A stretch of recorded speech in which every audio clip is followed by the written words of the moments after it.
Colonel Marcus Thompson stepped off the military transport plane at London's Heathrow Airport, his weathered face showing the strain of 30 years in the U.S. Army.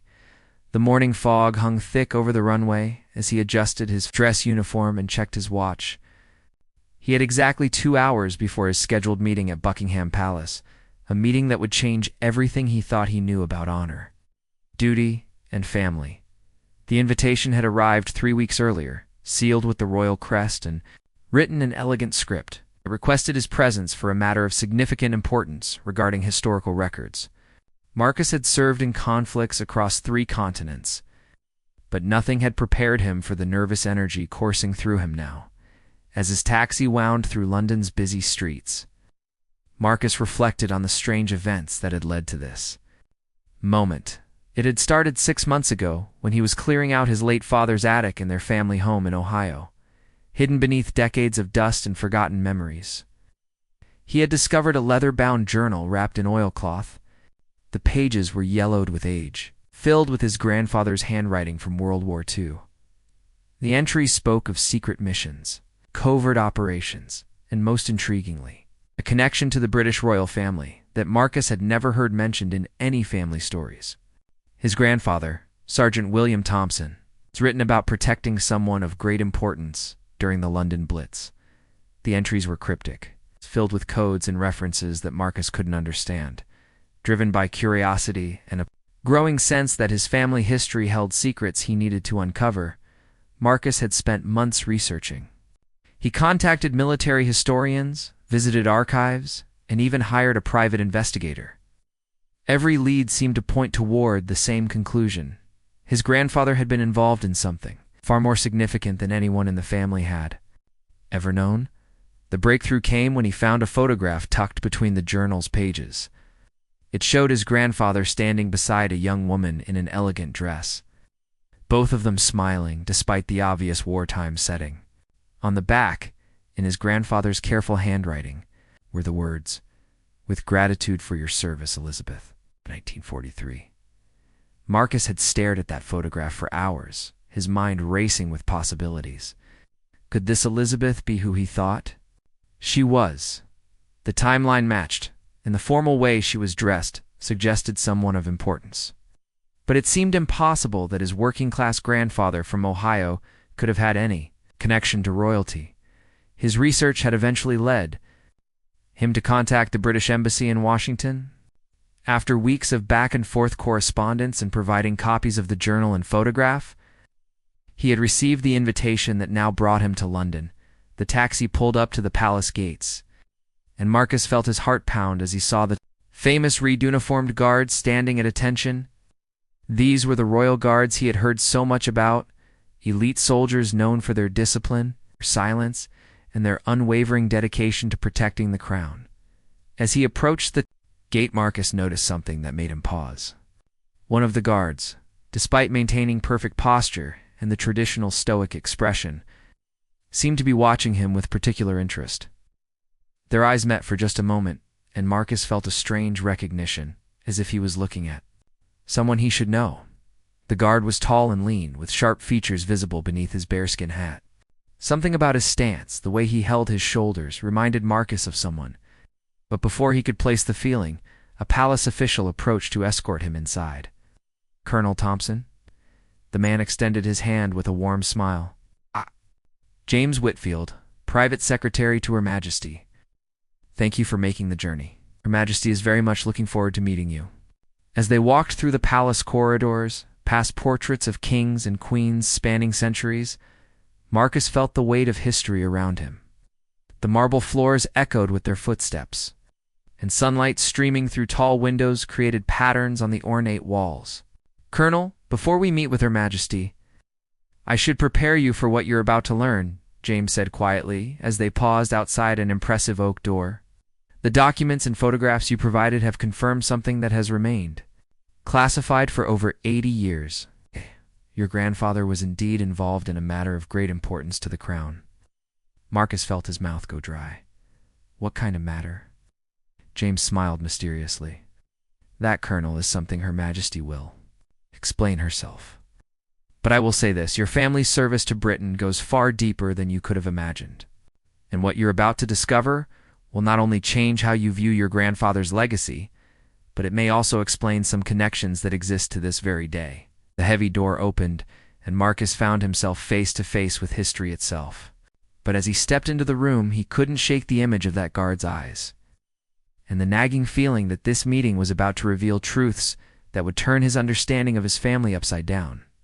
The Queen entered the room with a grace that commanded immediate respect, despite her advanced years. Marcus had seen her countless times in photographs and on television, but being in her presence felt entirely different. She moved with purpose, her eyes bright with intelligence and what looked remarkably like excitement. "Colonel Thompson," she said, extending her hand, or perhaps I should say, grandson of William Thompson. "Please sit down. We have much to discuss."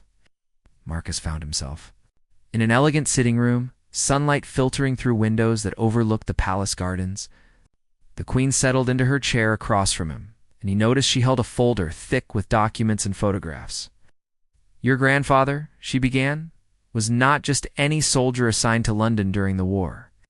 He was part of a very select group, chosen for their discretion, their loyalty, and their ability to keep secrets that could have changed the course of history." She opened the folder and pulled out a photograph that made Marcus's breath catch. It was similar to the one he had found, but this one showed his grandfather with a group of people in what appeared to be an underground bunker. Among them, he could clearly see a much younger version of the woman now sitting across from him. "In 1943, I was 17 years old," the Queen continued. "The war was at a critical point, and there were credible threats against the royal family. Several attempts had been made on my father's life, and intelligence suggested that Nazi operatives had infiltrated London with specific orders to kidnap or eliminate members of the royal family."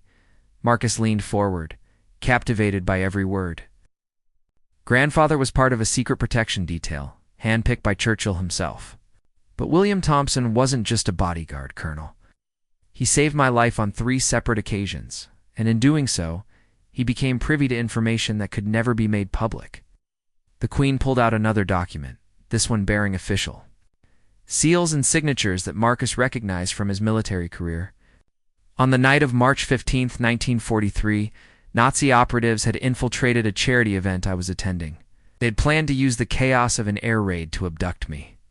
Your grandfather discovered the plot and single-handedly neutralized the threat, but not before learning something that shocked even our intelligence services."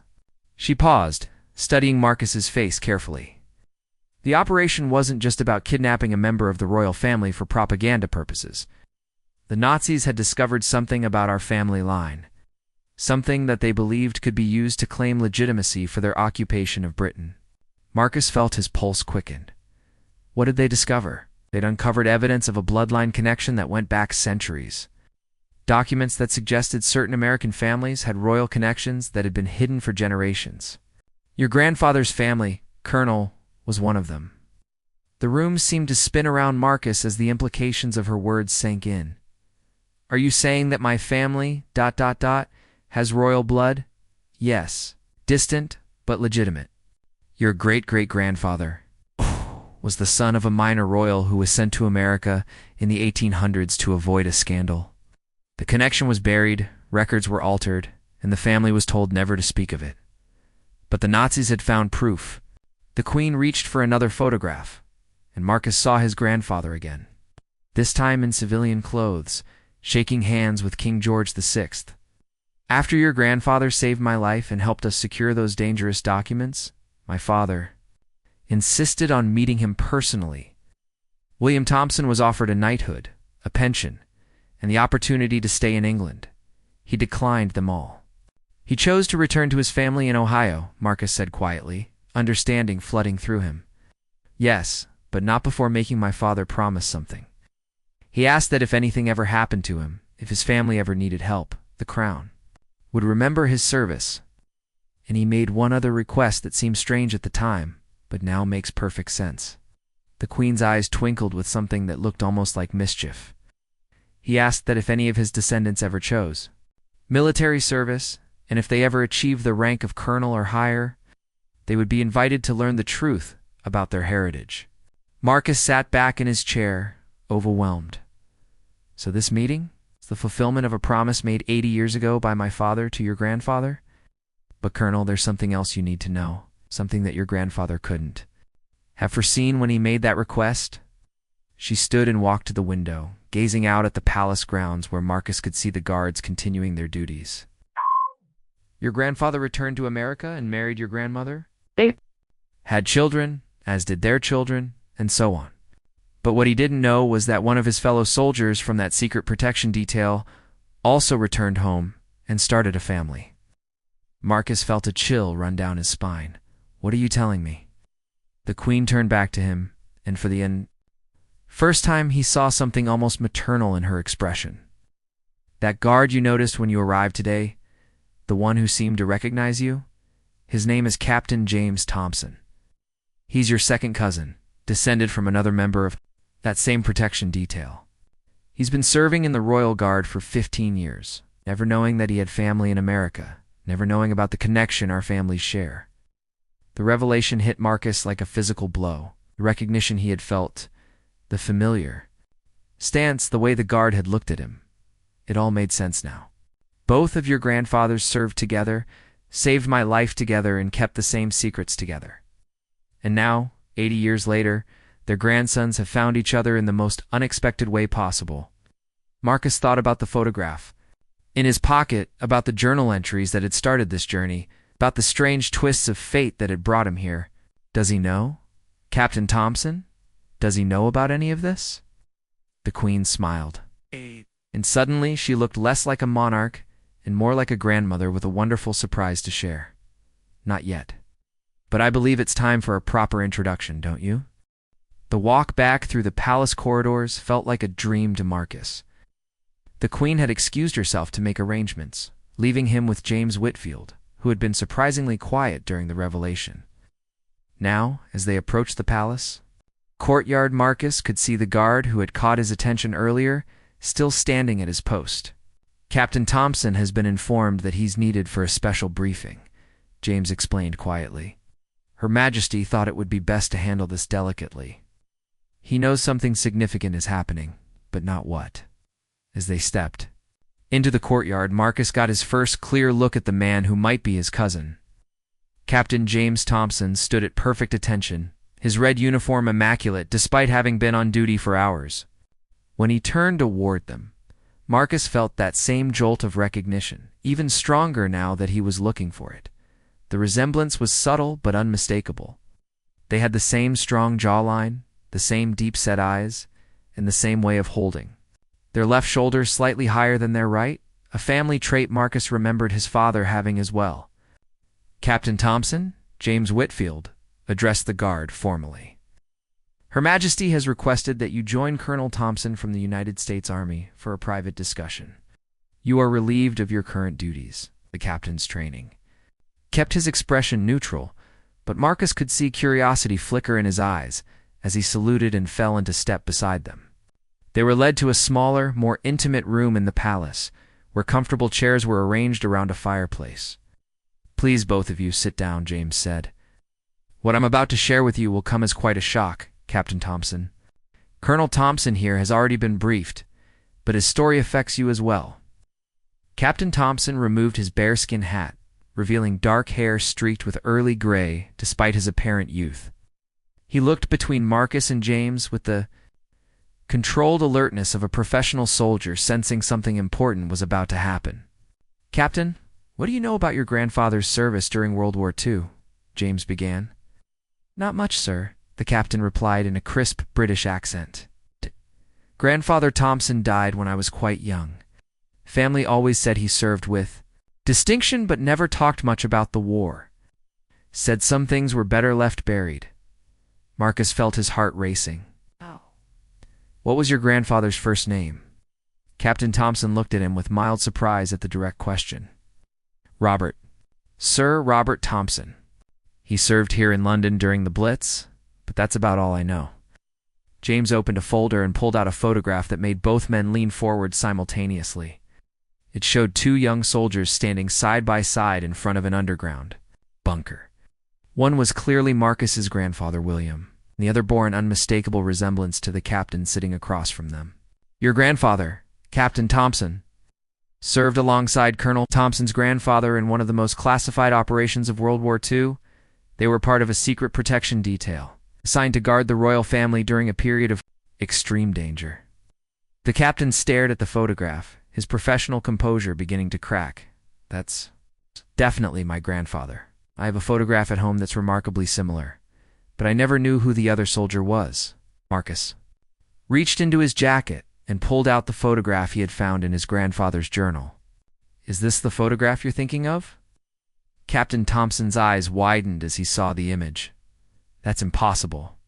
This is nearly identical to one my grandmother kept on her mantelpiece for 60 years. Same pose, same location, but taken from a slightly different angle. They were taken at the same time, James explained. Your grandfathers served together for 18 months during the most dangerous period of the war. They saved each other's lives multiple times, and they shared secrets that were classified at the highest levels of government. The captain looked between Marcus and the photographs, understanding beginning to dawn on his face. Are you saying that Colonel Thompson and I are ... related? Yes, second cousins, to be precise. Your grandfathers were brothers who had lost touch with each other before the war. They were reunited by chance when they were both assigned to the same protection detail, but they never had the opportunity to fully explore their family connection. Marcus felt emotion welling up in his chest. Your grandfather never went back to America after the war? No, sir. He married a British nurse he met during the London Blitz. My father was born here in 1944. The captain paused, his military bearings softening slightly. My grandmother used to tell stories about how grandfather would sometimes look at that photograph and talk about having a brother somewhere in America. She said he always wondered if he had family there, but the war had scattered so many records, and communication was so difficult back then. Your grandfathers made a pact, James continued. They promised each other that if they survived the war, they would find a way to reunite their families. But life, as it often does, got in the way. William Thompson returned to Ohio, married, and started a family. Robert Thompson stayed in London and did the same. The captain was studying Marcus's face intently now, clearly seeing the same family resemblances that Marcus had noticed. This is extraordinary. I've served in this palace for 15 years, and now I discover that my family has been connected to the royal family since before I was born. But there's more, James said gently. Your grandfathers didn't just serve together as ordinary guards. They uncovered and helped prevent what could have been one of the most devastating attacks on the royal family in British history. Their actions potentially changed the course of the war. Marcus leaned forward. What kind of attack? The Nazis had developed a plan to eliminate or capture key members of the royal family during a carefully orchestrated operation that would have coincided with a massive bombing raid on London. The plan was to create chaos and confusion, then use that chaos to infiltrate the palace and carry out their mission. The captain's expression had grown increasingly serious, and our grandfathers stopped this. They discovered the plot purely by accident. William Thompson had noticed unusual patterns in the movement of certain individuals around the palace. Robert Thompson had overheard conversations that didn't quite fit with normal protocols. When they compared their observations, they realized something much larger was happening. James pulled out another document, this one bearing multiple official seals. Working together, they identified 3 Nazi operatives who had infiltrated different levels of palace security. But in doing so, they also uncovered something else, evidence that there were British nationals involved in the plot. The room fell silent as the implication sank in. Marcus felt a chill run down his spine. Traitors. 3 individuals who had been feeding information to the Nazis for months. One was a minor government official. Another was a palace staff member. The third was someone no one suspected, a member of the aristocracy, who believed that negotiating with Hitler was Britain's best option for survival. Captain Thompson was staring at the documents with fascination and growing pride. So our grandfathers didn't just prevent an attack on the royal family. They exposed a spy ring. Exactly. and they did it while maintaining their cover and ensuring that the traitors never realized they had been discovered. The operation to arrest the conspirators was carried out so quietly that even today, most of the details remain classified. Marcus thought about the journal entries he had read, the cryptic references and coded language that had puzzled him for months. That's why my grandfather's journal was written in code, was documenting one of the most important counterintelligence operations of the war. Yes, and your grandfathers were personally commended by King George VI, but the commendation ceremony was so secret that no records of it exist in any public archive. James smiled. Except for the photograph you found, and one other piece of evidence that I think you'll both find quite remarkable. James Whitfield stood and walked to an ornate cabinet in the corner of the room. From inside, he retrieved a wooden box that looked ancient and carefully preserved. As he placed it on the table between Marcus and Captain Thompson, both men could see intricate carvings on its surface and what appeared to be royal insignia. This box has been kept in the private royal archives for 80 years, James explained as he carefully opened the lid. King George VI had it specially made to preserve something that he felt was too important to risk losing to time. Inside the box, nestled in rich velvet, were two identical medals. They were unlike anything Marcus had seen in his military career, clearly handcrafted, with intricate engravings and what appeared to be precious stones embedded in the center. These are the medals of silent service, James said reverently. King George VI had them created specifically for your grandfathers. They represent the highest honor that can be bestowed for classified. Only 12 of these medals have ever been made in the entire history of the British monarchy. Captain Thompson leaned forward, his voice barely above a whisper. Are you saying that our grandfathers received medals that are rarer than the Victoria Cross? Exactly. And what makes these even more special is that they were designed to be inherited. King George VI believed that extraordinary service creates a legacy that should be recognized across generations. James lifted one of the medals, and Marcus could see that it was inscribed not just with his grandfather's name, but with a line of succession: William Thompson and his heirs in service to their nation. The second medal bore the same inscription for Robert Thompson. Your grandfathers never knew about these medals, James continued. They were created after they had returned to their normal lives. King George VI intended to present them at a private ceremony, but your grandfather William had already returned to America, and the king felt that bringing him back would risk exposing the classified nature of their service. Marcus felt his hands trembling as he realized the implications. So these medals have been waiting here for 80 years? Waiting for the right moment? For the right people? James smiled. And according to the terms set by King George VI, that moment has arrived. Both of you have achieved distinguished military service in your own right. Colonel Thompson, your service record in the U.S. Army is exemplary, including 3 tours in combat zones and commendations for leadership under fire.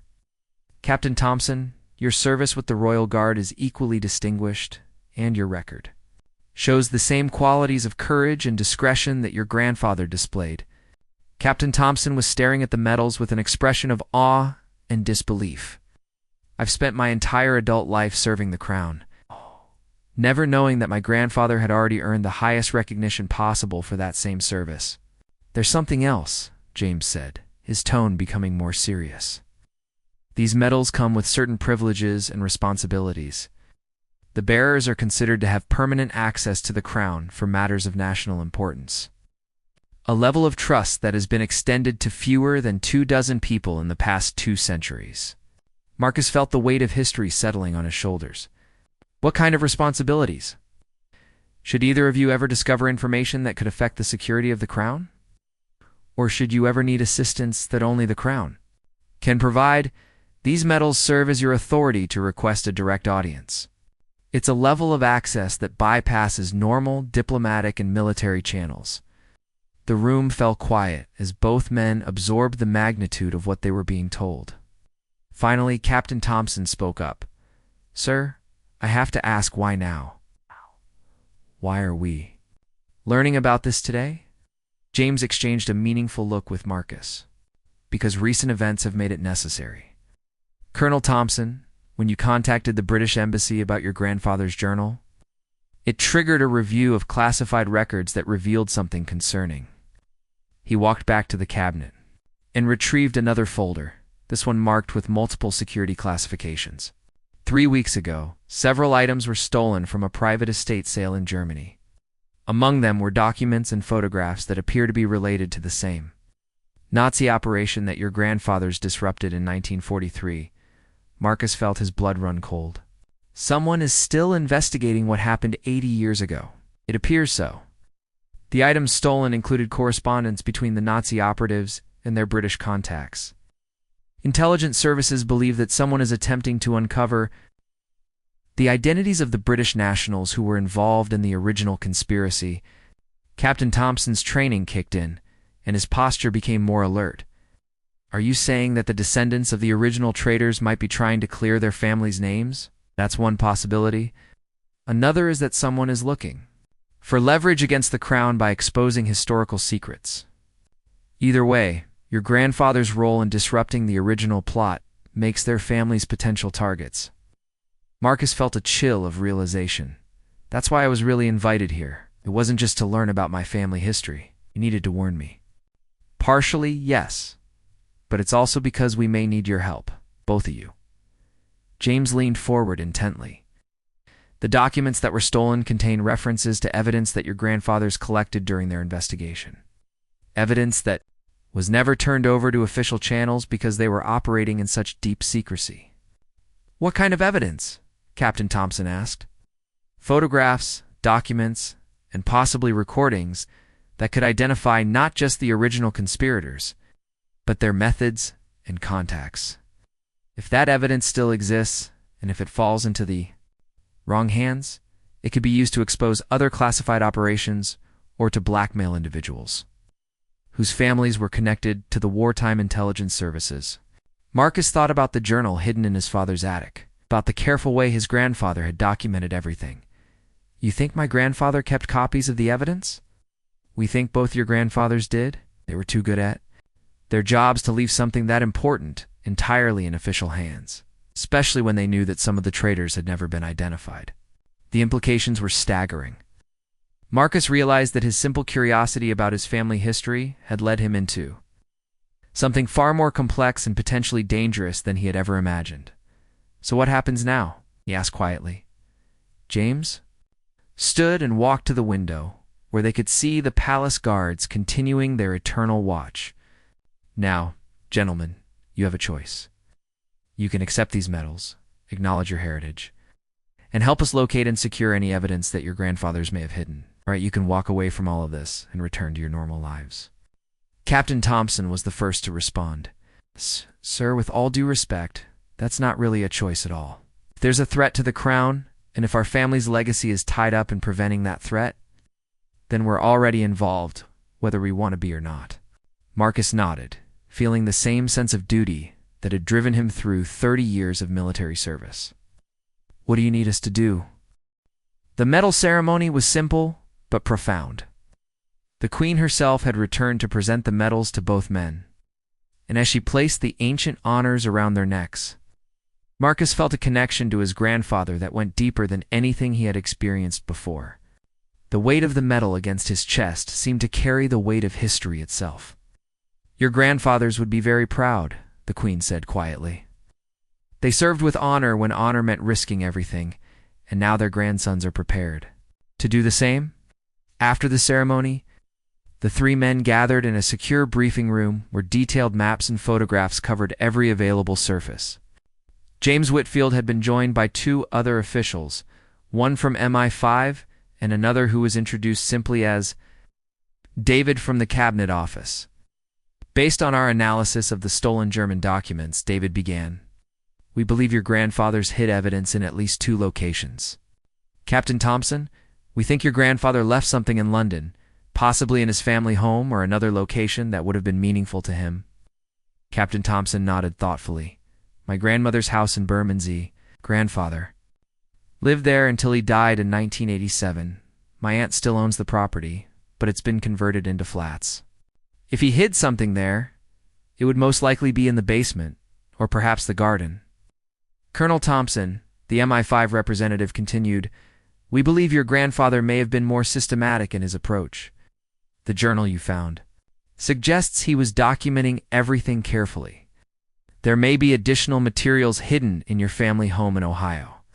Marcus thought about the attic where he had found the journal, about all the boxes and trunks he hadn't yet explored. There are decades worth of family belongings stored there. If my grandfather hid something, it could take weeks to find it. We may not have weeks, David said grimly. Our intelligence suggests that whoever stole the German documents is moving quickly. They've already been in contact with at least 3 different historical research firms in London, trying to trace the families of the men mentioned in the Nazi correspondence. Have they identified us? Captain Thompson asked. Not yet, but it's only a matter of time. Your surnames are common enough to provide some protection. But if they're thorough in their research, they'll eventually make the connections. James spread out a series of photographs on the table. These were taken at the German estate sale before the theft occurred. You can see several documents that clearly reference the 1943 operation. What's concerning is that some of these documents contain information that wasn't in our official files. Marcus studied the photographs, his trained eye picking out details that chilled him. These aren't just records of the original conspiracy. Someone has been continuing to investigate what happened. Exactly, which means this isn't just about historical curiosity or family reputation. Someone has been actively working on this. For years, possibly decades. The Queen, who had remained quietly observant throughout the briefing, finally spoke. Gentlemen, I want you to understand the full scope of what we're asking of you, if you agree to help us locate this evidence. You'll be stepping into a world where the stakes are higher than you might imagine. The secrets your grandfathers protected didn't die with the end of World War II. She moved to a wall map of Europe, pointing to several locations marked with red pins. The conspiracy your grandfathers uncovered was part of a larger network that extended across multiple countries. After the war, many of the individuals involved went underground, but they didn't disappear. Some went on to build influential careers in politics, business, and academia. The implications hit Marcus like a physical blow. Are you saying that some of the original conspirators are still alive, or their children and grandchildren are, and they've inherited more than just family names? They've inherited networks, resources, and most importantly, a very strong motivation to ensure that certain truths never come to light. Captain Thompson leaned back in his chair, the full weight of their situation becoming clear. So we're not just looking for historical artifacts. We're potentially uncovering evidence that could expose people who are still in positions of power. People who have had 80 years to build defenses, create cover stories, and eliminate anyone who might threaten their carefully constructed lives, David added quietly. The room fell silent as both Marcus and Captain Thompson absorbed the magnitude of what they were being asked to do. Finally, Marcus spoke up. What kind of support will we have? Complete support, James assured him. Financial resources, security, research assistance, and access to any government archives you might need. But for obvious reasons, this operation will need to remain completely off the books. And if we find what we're looking for, Captain Thompson asked, then we'll have evidence that could potentially expose one of the longest-running cover-ups in modern European history, the Queen said simply. And we'll finally be able to complete the work that your grandfathers started 8 decades ago. Marcus thought about his grandfather's journal, about the careful way William Thompson had documented everything he witnessed. The man who had raised his father had been meticulous about details, careful about facts, and absolutely committed to doing what was right. Those same qualities had been passed down through the generations. There's something else, Marcus said slowly. My grandfather was an engineer before the war. He didn't just hide things randomly. He designed hiding places. If he left evidence somewhere, he would have made sure it could survive for decades, and that only someone who knew what to look for would find it. Captain Thompson smiled grimly. My grandfather was a carpenter, same mentality. If he built a hiding place, it would be something that looked completely normal, but was actually engineered to last forever. Then we have our starting points, James concluded. Captain Thompson, you'll begin with your grandmother's house in London. We'll provide you with ground-penetrating radar and other detection equipment. Colonel Thompson, you'll return to Ohio with a full forensics team disguised as a historical research group. How long do we have? Marcus asked.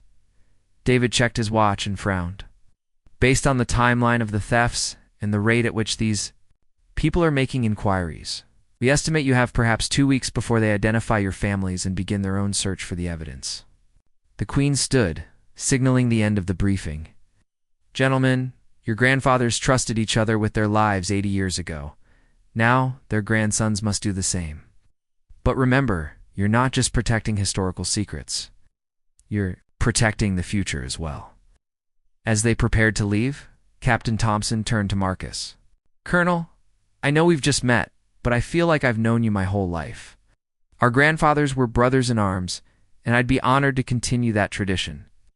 Marcus clasped his cousin's hand firmly. The honor is mine, Captain. Let's finish what our grandfathers started.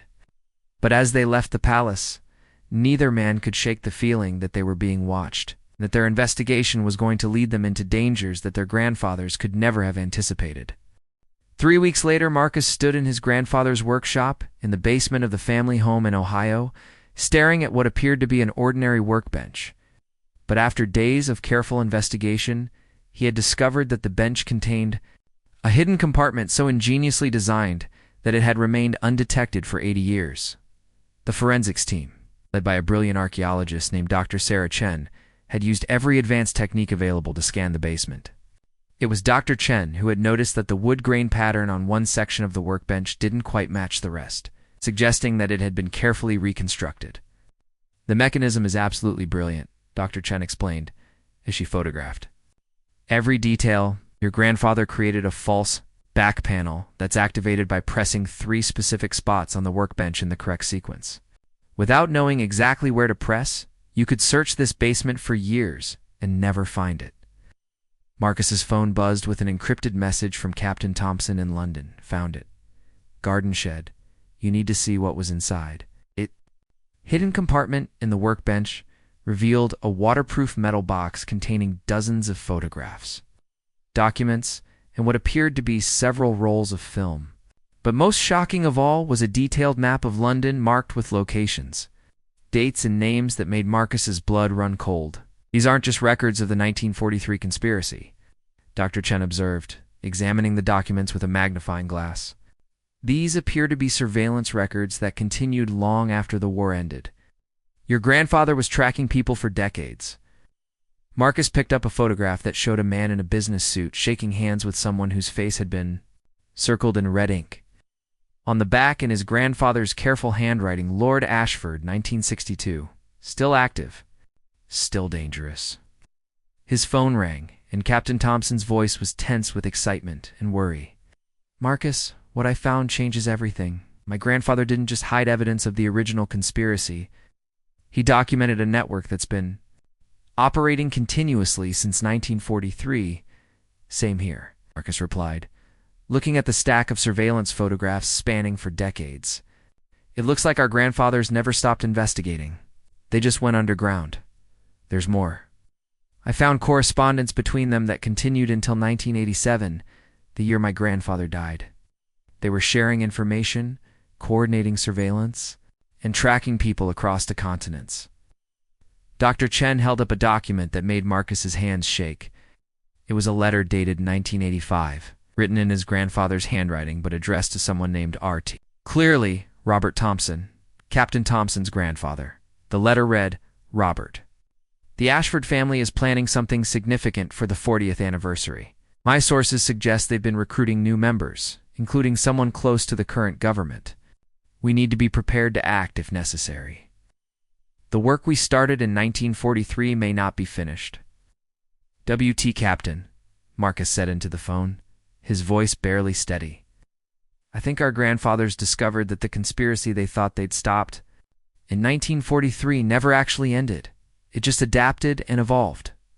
That would explain why someone is so desperate to find this evidence now, Captain Thompson replied. If there's still an active network, and if our grandfathers documented their activities for 40 years, then what we found isn't just historical evidence. It's intelligence that could expose people who are alive and active today. Marcus looked at the map of London again. noting that several locations were marked with dates as recent as 1986. "We need to get back to London immediately. This is bigger than anyone imagined." 6 hours later, Marcus was back in the same secure briefing room at Buckingham Palace, but this time the atmosphere was electric with tension. The evidence from both locations had been spread across multiple tables, and teams of analysts were working frantically to piece together 8 decades of clandestine surveillance. James Whitfield looked exhausted but grimly satisfied as he addressed the assembled group. "Gentlemen, what your grandfathers discovered, documented, represents one of the most comprehensive intelligence operations ever conducted by private citizens. They identified and tracked a network that has been operating continuously for 80 years. The Queen entered the room, and everyone immediately stood at attention. She moved directly to the table, displaying the most recent surveillance photographs, and studied them intently. "Some of these people I recognize," she said quietly. "Lord Ashford's son currently sits in the House of Lords. The Pemberton family has held diplomatic positions for 3 generations. This man," she pointed to a photograph from 1978, "became a cabinet minister in the 1990s. Marcus felt the full weight of what they had uncovered settling on his shoulders. "Your Majesty, are you saying that this network has been infiltrating the British government for decades?" "Not just infiltrating, Colonel. Based on what we're seeing here, they've been systematically placing their people in positions where they could influence policy, gather intelligence, and protect their interests. Your grandfathers weren't just documenting a historical conspiracy. They were tracking an ongoing threat to national security." Captain Thompson studied a timeline that Dr. Chen had constructed from the evidence. The pattern is clear. Every time there was a major political transition, every time new security protocols were established, someone in this network was positioned to either influence or undermine those changes. David from the Cabinet Office looked up from a stack of documents with an expression of shock and admiration. "Your grandfathers created their own intelligence service. They recruited sources, established surveillance protocols, and maintained operational security that rivals anything we've seen from professional agencies. But they never turned their evidence over to official channels," the MI5 representative observed. "Why would they operate independently for so many decades?" Marcus found the answer in a letter dated 1961 that his grandfather had written, but apparently never sent. Because they didn't know who to trust. According to this, they suspected that members of the network had infiltrated British intelligence services as well. The room fell silent as the implications sank in. If William and Robert Thompson had been correct in their suspicions, then turning their evidence over to official channels might have simply delivered it into the hands of the very people they were investigating. "So what do we do now?" Captain Thompson asked. The Queen looked at both men with an expression that combined respect, gratitude, and determination. "Now, gentlemen, we finish the work your grandfathers started, but we do it carefully, systematically, and with the full resources of the Crown behind us." She turned to address the entire room. "This evidence will be analyzed by a select team of individuals whose loyalty is beyond question. We will identify every person in this network trace, their current activities, and determine what threat they pose to national security." "And the people who stole the German documents?" Marcus asked. "Based on what we've learned today, I suspect they're not just researchers or descendants looking to clear family names. They're active members of the network who realized that someone was getting close to exposing them." James Whitfield nodded grimly. "Which means that Marcus and Captain Thompson are now targets. The network knows that someone found the evidence, and it won't take them long to identify who." The Queen walked over to where both men stood and placed a hand on each of their shoulders. "Your grandfathers protected this secret for 80 years, waiting for the right moment to act. That moment has arrived, and their grandsons are the ones who will see justice done." Marcus looked at Captain Thompson and saw the same resolve in his cousin's eyes that he felt in his own heart. Their grandfathers had trusted each other with their lives and with secrets that could change history. Now, 8 decades later, their grandsons would honor that trust and complete the mission that had begun in the dark days of 1943. "Your Majesty," Marcus said formally, "Colonel Thompson and Captain Thompson are ready to serve." The Queen smiled, and for a moment She looked exactly like the young woman in the photographs from 1943 who had trusted two brave soldiers with her life and her secrets. "Then let's finish this," she said, once and for all. As the meeting concluded, and plans were made for the complex operation ahead, Marcus touched the medal hanging beneath his uniform shirt and thought about his grandfather's journal. The old man had written that some secrets are worth protecting with your life. Some truths are worth pursuing, no matter how long it takes. 8 decades after William and Robert Thompson had first shaken hands in a London bunker, their grandsons were about to discover just how right they had been.